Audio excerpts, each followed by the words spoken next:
Starting for the Church League basketball team. 6 foot, 0 inches tall, 192 pounds, from Valparaiso, Indiana, JJ Peller! And the crowd goes wild. Woo! Yeah!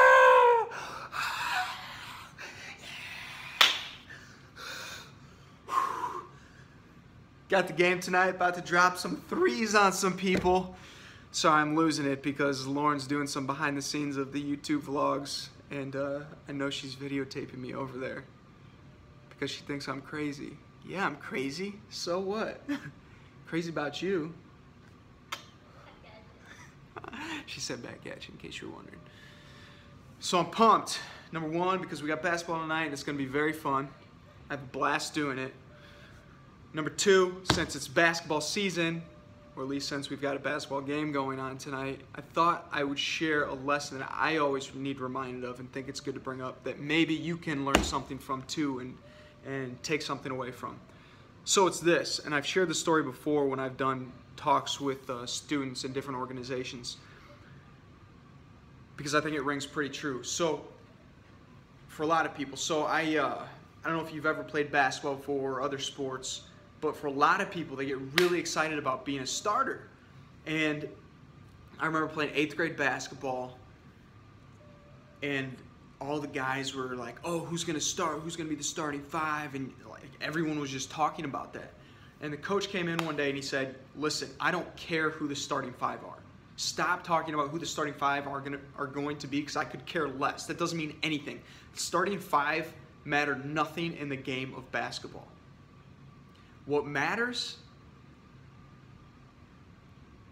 the group of five that you really want to be a part of are the five that finish the game. Are you on the court when time's running down and there are 5 people, only 5 people who can be trusted to do the things that have to get done to win the ball game? Right? That's when it really matters. Those are the 5 that you really want to be a part of.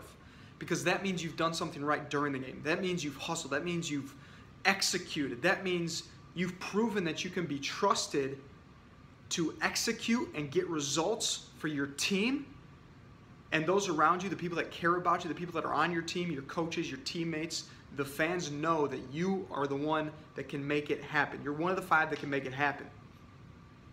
So a lot of people talk about being a starter, and I think that's great. I think we can relate that to the professional world as what's your job, what's your first job, if you're early in your career, what job do you have now? And a lot of people worry about that. But the fact of the matter is, or maybe even it's within the role you have, where are you within that company or where are you within that team? The fact of the matter is, it doesn't matter where you start. Don't get down if you're not where you are right now. Because what matters is, can you execute and do things on a regular basis to get people to trust in you, to get your teammates, your organization, your family, your friends, whoever has to trust in you to get the results that are necessary to prove yourself longer term that you can be someone that's a finisher, someone that is called up when needed at the end of the game, time's winding down, they're calling on you. Are you part of the final 5? Are you part of the 5 that finish the game, that make it happen, that are trusted by everyone around you to get the job done? So I hope tonight I can be part of that final 5. I know for a fact I won't be part of the starting 5, but as I just mentioned, that doesn't really matter as much as the final 5.